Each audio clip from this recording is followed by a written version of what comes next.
Assalamualaikum warahmatullahi wabarakatuh. Shalom, Om Swastiastu, Namo Buddhaya. Salam kebajikan. Perkenalkan, saya Martogi Panjaitan, mahasiswa Fakultas Hukum Universitas Pasundan. Di sini saya akan menjelaskan sedikit tentang legal memorandum saya dalam pemenuhan ujian akhir semester mata kuliah hukum asuransi.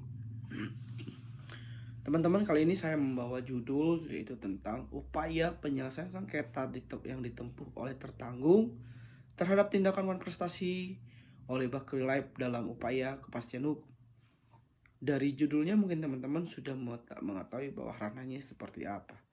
Nah, di sini ada poin-poin yang akan saya jelaskan. Sebelum masuk ke poin-poin penjelasan lebih dalam, saya akan menjelaskan dulu hal-hal apa aja akan dijelaskan nanti ke depannya. Nah, nanti kita akan membahas tentang latar belakang. Selanjutnya fakta hukum, selanjutnya identifikasi masalahnya, baru aspek legal researchnya, baru aspek legal auditnya, baru aspek maksudnya aspek legal auditnya, lanjut ke alat analisis, baru ulasan hukumnya, baru kepada simpulan juga rekomendasi. Untuk mempersingkat waktu teman-teman, kita langsung masuk kepada latar belakang aja mungkin ya. Nah teman-teman, kalau kita berbicara tentang perusahaan Bakri Life itu kan berbicara tentang perusahaan besar, artinya semua berbicara Bakri itu sudah banyak gitu kan, maksudnya sudah tidak asing gitu di kuping teman-teman. Nah, Bakri Life ini berdiri pada tahun 1996 karena usianya juga udah cukup lumayan. Berkedudukan di Jakarta. Nah, perusahaan ini bergeraknya tidak hanya di bidang asuransi jiwa saja, tapi sektor industri jasa keuangan dan sebagainya, ya kan? Nah, Bakri Life juga bergabung di dalam Bakri Group. Salah satunya itu kelompok usaha berskala multinasional yang teman-teman mungkin tidak aneh dan tidak asing mungkin mendengar kata itu. Nah, di dalam tema ini kasus itu bermula dari satu produk teman-teman. Namanya itu Diamond Invest. Yang merupakan produk hybrid antara asuransi jiwa dengan investasi. Apa saya bilang seperti itu? Itu merupakan sebagai pemantik untuk nasabah supaya tergiur. Artinya adalah dengan tawaran produk Diamond Investasi tersebut menawarkan imbalan hasil 1,5% di atas bunga deposito per tahun plus manfaat proteksi asuransi jiwa. Jadi gini teman-teman, si asuransi ini memberikan kepada asuransi jiwa juga, terus dikasih juga bunga deposito. Jadi kan itulah, jadi orang tuh pada suka gitu. Udah dikasih untuk jiwanya, dikasih lagi untuk deposito, siapa yang tidak mau ya kan teman-teman. Nah, Bakri Life tuh dianggap melampaui batas dalam investasi karena terlalu banyak menempatkan portofolio reksadana pada saham perusahaan grup Bakri, sehingga ketika harga saham perusahaan grup Bakri berjatuhan ketika tahun 2008 itu krisis ya kan. Nah, disitulah banyak korban berjatuhan. 600 nasabah meminta atau mengklaim asuransi tidak dikasih. Disitulah, itulah awal dari latar belakang dari kasus Bakri Life ini. Nah, di sini ada fakta hukum teman-teman. Krisis keuangan dunia tahun 2008. Nah, yang tadi saya jelaskan bahwa itu memberikan dampak sebegitu besar kepada Bakri Life. Mereka tuh ruginya hampir 80% gitu loh. Jadi mereka tidak sanggup untuk melakukan klaim asuransi atas manfaat asuransi atau manfaat investasi kepada tertanggung, ya kan?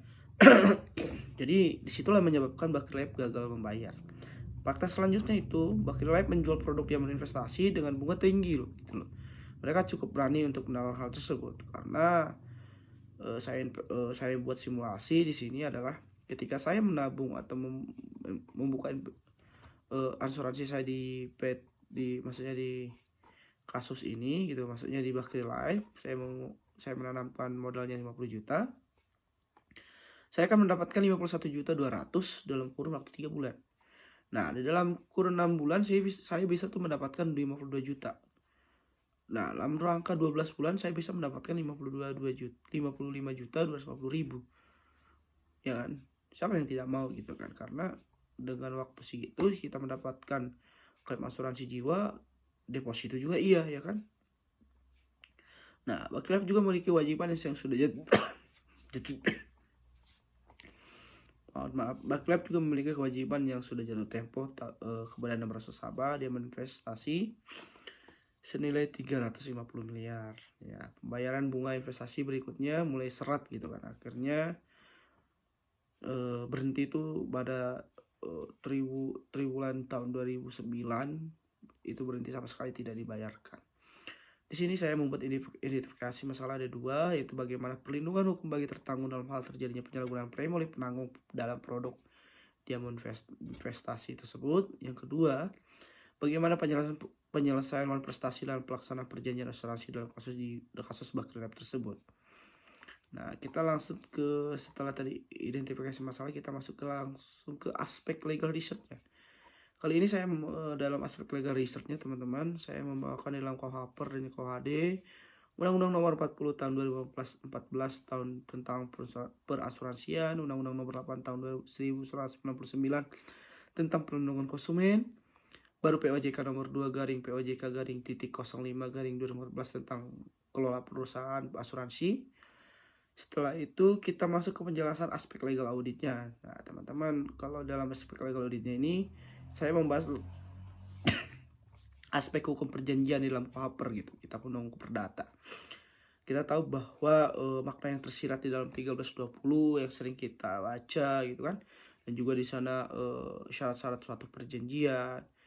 Terus di sana juga di dalam pasal 1266 apabila dalam perikatan itu tidak sesuai gitu, mereka itu berhak untuk menagihnya di dalam pasal 1266. Nah, dalam bentuk perjanjian juga harus kesepakatan dua pihak, ya kan? Itu sudah jelas di dalam 1320. Nah, kesepakatan dua pihak itu antara penanggung yaitu PT Bakri Life juga kan sudah sepakat membuat perjanjian seperti itu kepada tertanggung, ya kan? Dimana perjanjian awalnya kan ya si investasi premi tertanggung akan diinvestasikan dengan skema investasinya 90%, ya kan? Gitu. Nah, dalam pasal 1266 KUHP Perdata sebagaimana diatur dalam 1243 Kitab Undang-Undang KUHP Perdata, adanya tindakan prestasi yang dilakukan oleh perusahaan Bakri Life menjadi dasar yang kuat bagi tertanggung untuk melakukan untuk menuntut gitu untuk pelunasan hutang Bakri Life. Artinya mereka bisa menuntut ganti rugi gitu. Nah, ini kalau saya masuk ke aspek hukum dagang teman-teman, di dalam aspek hukum dagang di pasal 254 KUHD saya cuma mengambil itu saja gitu kan. Di sana dijelaskan berdasarkan pasal ini para pihak dilarang menyimpangi peraturan perundang-undangan ketika perjanjian asuransi sedang berlangsung agar perjanjian asuransi terhindar dari unsur pertaruhan atau perjudian. Artinya PT Bakri Life sebagai pihak tertanggung nyata-nyata telah menyinggung atau menyimpangi peraturan perundang-undangan mengenai asuransi, ya kan? Mereka tidak jujur, ya kan? Nah, akibatnya penyimpangan terhadap peraturan perundang-undangan mengenai asuransi ini yang kerugian oleh PT Bakri Life dan hilangnya premi tertanggung yang diprestasikan. Lanjut kepada aspek perlindungan konsumen. Di dalam aspek perlindungan konsumen di sana dikatakan bahwa perlindungan konsumen itu meliputi upaya memastikan kepastian hukum, memberikan perlindungan kepada konsumen berdasarkan pasal 4 Undang-Undang Perlindungan Konsumen. Di sana dikatakan bahwa pemegang polis berhak untuk perlindungan adanya, kita tahu bahwa kan di sana dalam perlindungan konsumen ada 5 asas yang dianut dalam ketentuan dalam Undang-Undang Perlindungan Konsumen, yaitu ya asas kemanfaatan, keadilan, kemanfaatan, keseimbangan, keamanan dan keselamatan konsumen serta kepastian hukum. Disinilah nasabah Bakri Life mencari keadilan dan dasarnya lah seperti itu. Nah, kita langsung ke aspek peraturan OJK. Di aspek peraturan OJK nomor pasal 71 ayat 1 POJK nomor 2 POJK-05-2014. Di sana dikatakan bahwa kelola perusahaan asuransi dan restoransi berdasarkan pasal tersebut menegaskan bahwa perusahaan asuransi wajib melindungi kepentingan pemegang polis.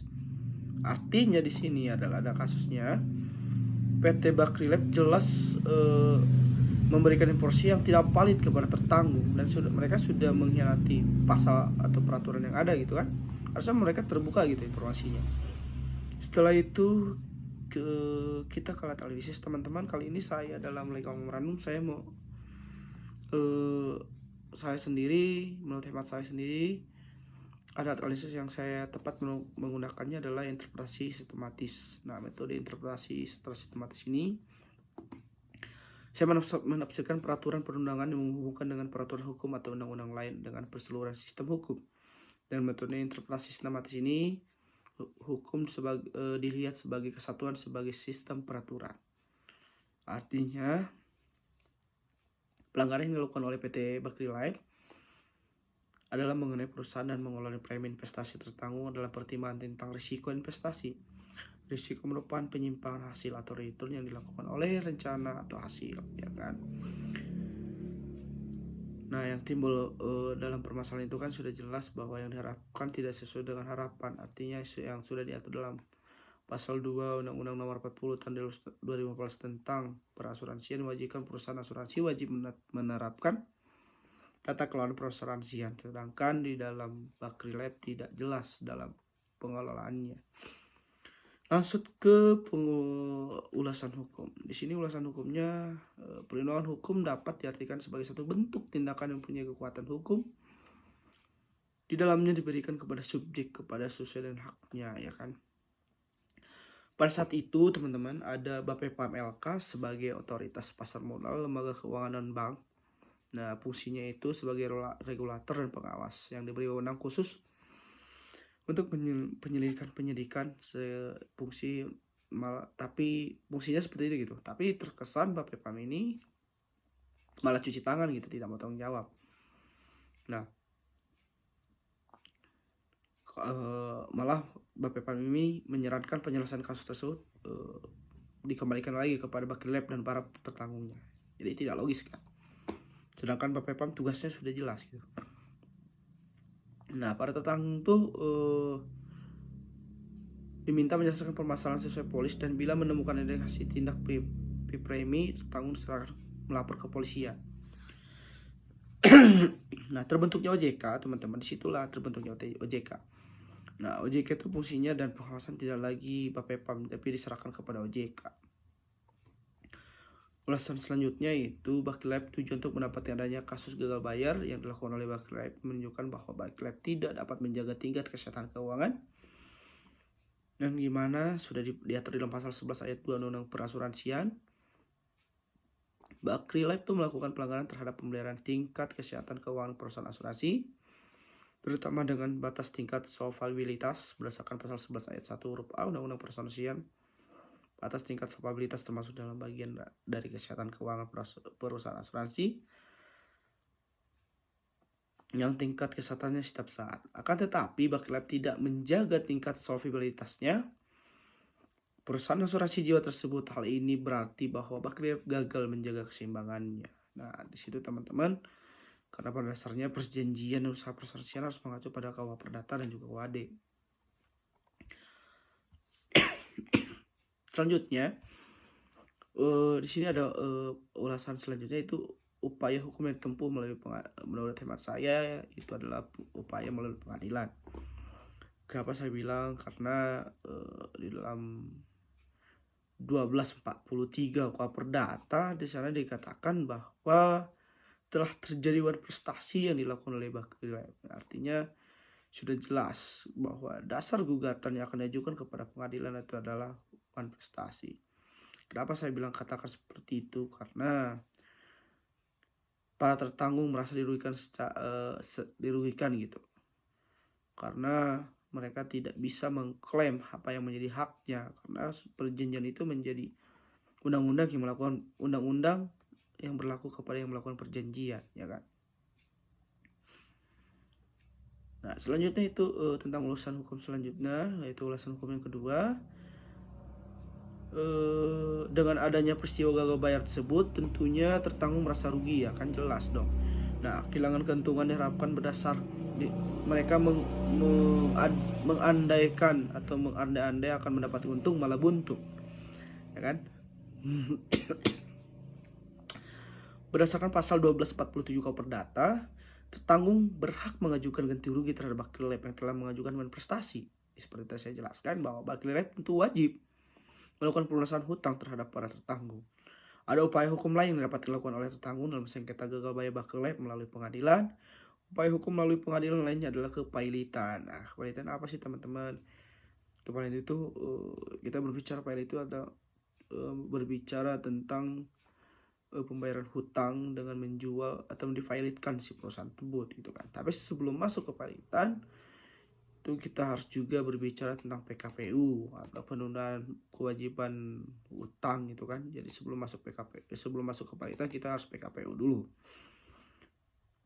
Nah, Bakri Lab kalau menurut hemat saya, Bakri Lab itu sudah memenuhi syarat kepailitan untuk mengajukan kepailitan kepada pengadilan niaga berdasarkan pasal 2 ayat 1 Undang-Undang Kepailitan.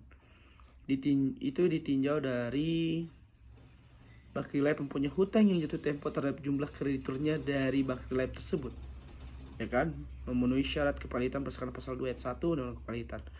Oleh karena itu, pemohon kepailitan dapat diajukan kepada pengadilan niaga. Tertanggung juga tidak berhak untuk mengajukan kepailitan terhadap perusahaan asuransi Bakri Lab berdasarkan pasal 2 ayat pasal 2 ayat 5 pasal 2 ayat 5 Undang-Undang Kepailitan. Artinya, disinilah peran penting dari negara bagaimana untuk penyelesaian dari kasus Bakri Lab ini. Nah, baru masuk kesimpulan teman-teman. Kesimpulan dari legal memorandum ini menurut hemat saya, perdamaian emang langkah terakhir dalam sengketa. Tetapi kalau kita berbicara hak dan kewajiban dan juga prestasi, itu harus kita capai atau kita selesaikan secara hukum. Jadi kita tidak bisa hanya mengatakan maaf, tetapi kita harus juga membereskan apa yang menjadi hak dan kewajiban kita. Ketidaksesuaian pendapat antara Bakri Lab sulit untuk dicarikan jalan keluarnya, teman-teman. Jadi menurut hemat saya lebih baik kita dibawakan ke pengadilan niaga, bagaimana apakah kita dipailitkan atau seperti apa gitu kan. Karena di sini kan asuransinya diguna gitu, atau ya jiwa ada, uangnya juga ada atau depositonya. Nah, PT Bakri Lab juga tidak menjalankan perjanjian asuransi, teman-teman. Dalam kesimpulan ini, dalam kesepakatan awal kan mereka sepakat untuk melakukan perjanjian, yaitu pemegang polis. Di dalam polis itu sudah dikatakan dan sudah dijelaskan dan sudah tersirat. Dan terakhir, penyelesaian sengketa yang tersedia dan dilindungi oleh peraturan perundangan Indonesia ternyata tidak dapat berjalan dengan baik, ya teman-teman. Jadi dibatasi karena untuk mengajukan untuk kepailitan itu harus Kementerian Keuangan dan juga diserahkan kembali kepada OJK yang sebagai pengawas. Akan tetapi di sini saya melihat OJK atau sebelum OJK ada Bapepam menjadi cuci tangan gitu dalam kasus ini.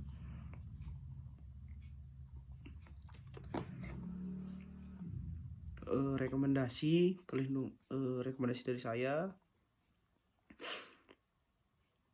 perlindungan terhadap tertanggung khususnya tertanggung PT Bakri Lab telah diatur dalam pasal 280, 281 dan 254 Kitab Undang-Undang Hukum Dagang, pasal 1243 Kitab Undang Hukum Perdata, dan peraturan perundang lainnya mengenai perasuransian. Nah, di dalam peraturan konsumen juga memberikan perlindungan bagi tertanggung khususnya PT Bakri Lab dipastikan sebagai konsumen, gitu kan? Kuasa tertanggung tertanggungnya.